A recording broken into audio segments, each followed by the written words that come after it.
कक्षा 12 मैट्रिक्स आव्यूह। यदि ए तथा बी समान कोड के दो आव्यूह हैं तो इनका योगफल ए प्लस बी भी उसी कोड का आव्यूह होता है।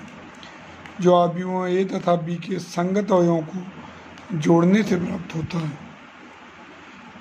दो आव्यूहों क्रमशः ए बराबर A I J M cross N तथा B I J M cross N है तो इनका योगफल निम्नलिखित प्रकार से प्रतिपादित होगा। ए प्लस बी बराबर A I J M cross N plus B I J M cross N A I J plus B I J M cross N. समझिए, योगफल तभी संभव होगा जब दोनों आव्यूहों की कोटियां समान यानी क्रम समान हो और योगफल करते वक्त संगत अवयवों को जोड़ लिया जाता है। जैसे ए बराबर 1 2 3 2 3 4 है, बी बराबर 3 4 5 2 1 1 है। आप देखिए दोनों की कोड समान है 2 क्रॉस 3 2 क्रॉस 3। तो ए प्लस बी में हम लोगों ने क्या किया, उनके संगत अवयवों को जोड़ लिया। A11 में A11 जोड़ लिया तो 1 में 3 जोड़ा 4, 2 में 4 जोड़ा 6 और यहाँ 3 में 5 जोड़ा 8, 2 में 2 जोड़ा 4, 3 में 1 जोड़ा 4, 1 में 4 जोड़ा 5।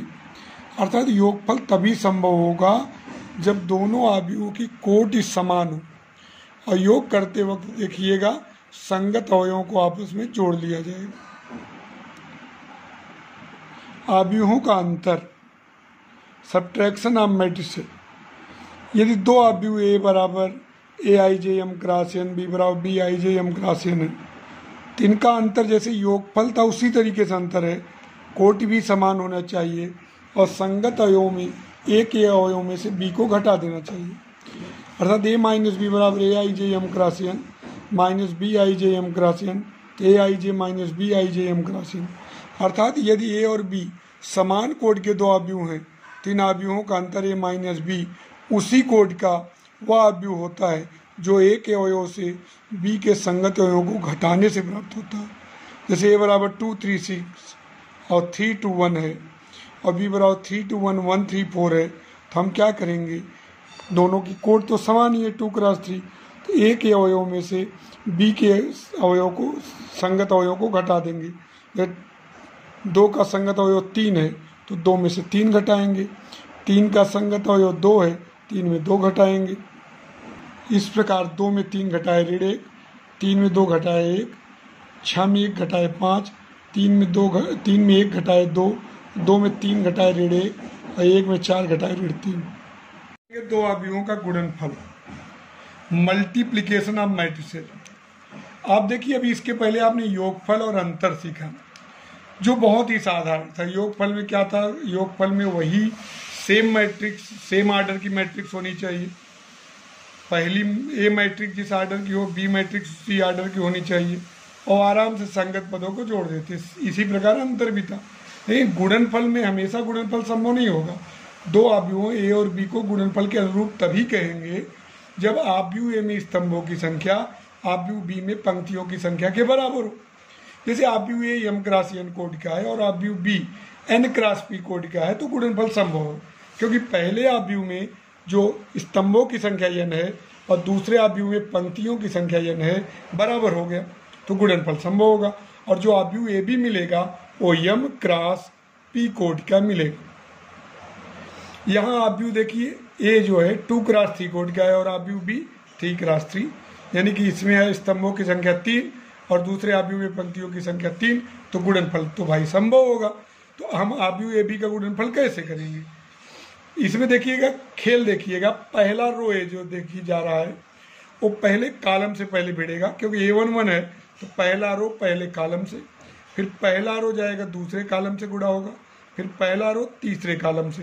तो पहले रो में कौन है 2 3 4, मल्टीप्लाई किस में होगा 3 2 1 में, तो 2 3 जा 6, 3 2 जा 6, 4 1 जा 4, 2 4 जा 8, 3 7 जा 21, 4 1 जा 4, 2 5 जा 10, 3 3 जा 9, 4 2 जा 8, 3 3 जा 9, 2 2 जा 4 और 5 1 जा 5, 3 4 जा 12, 2 7 जा 14, 5 1 जा 5, 3 5 जा 15 और 2 3 जा 6 और 5 2 जा 10। अब इसको जोड़ लेंगे, 6 6 12 4 16, 21 8 29 4 33, 10 9 19 8 27, 9 4 13 5 18, 14 12 26 5 31, 15 6 21 10 31। इस प्रकार हम इनको गुणनफल कर सकते हैं। यहाँ देखिए एक एग्जाम्पल और समझिए। एक आव्यूह है ए बी ऋण बी ए, 2 क्रॉस 2 का, बी है ए ऋण बी बी ए, दोनों 2 क्रॉस 2 कोड का, जाहिर सी बात है गुणनफल संभव होगा क्योंकि इसमें स्तंभ 2 है, इसमें पंक्तियां 2 हैं। तो आप देखिए कैसे गुणा होगा। पहला रो पहले कॉलम में गुणा होगा। पहला रो क्या है, ए बी, पहला कॉलम ए बी, ए का ए में मल्टीप्लाई ए स्क्वायर, बी का बी में बी स्क्वायर। फिर पहला रो पहला कॉलम हो गया, पहला रो दूसरा कॉलम, तो ए का ऋण बी में ऋण ए बी और बी का ए में ए बी। फिर यहाँ देखिए ऋण बी का ए में ऋण ए बी, ए का बी में ए बी, ऋण बी का ऋण बी में बी स्क्वायर, ए का ए में ए स्क्वायर।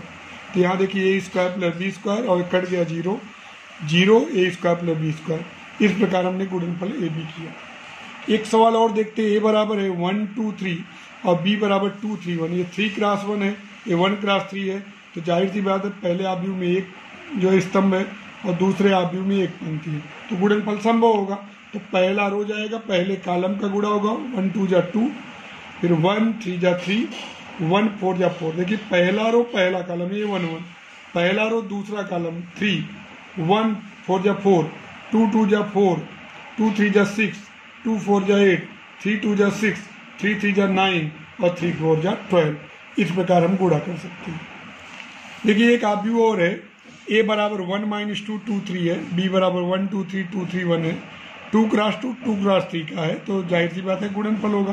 तो पहला रो जाएगा, पहले कॉलम में गुणा होगा, 1 1 जा 1, माइनस में 2 में 2 गुणा हुआ -4, 1 2 जा 2, -2 3 जा -6 और 1 3 जा 3 और 2 में 1 गुणा -2, 2 1 जा 2, 3 2 जा 6, 2 2 जा 4, 3 3 जा 9, 2 3 जा 6, 3 1 जा 3। मल्टीप्लिकेशन करके आप जो है इसको सॉल्व कर लेंगे। 1 में 4 गया -3, 2 में 6 गया -4, 3 में 2 गया 1। इस प्रकार आप गुणा कर सकते। ये क्वेश्चन और है, देखिए ये बराबर है 2 क्रॉस 3, बी बराबर 3 क्रॉस 2, तो 3 2 जा 6, -1 1 जा -3 3 जा 9। यानी पहले रो में पहले कॉलम का गुणा होगा, 3 दूनी 6, 1 1 1, 3 3 9, 3 3 9 0, 3 1 जा 3, -1 2 जा 0 1 जा 0, 2 3 जा 6, 3 0 में 0 0, 2 1 जा 2। अब 9 6 15 में 1 गया 14, ऋण 9 धन 3 ऋण 6, 6 में 2 गया 4 और 3 2 5। इस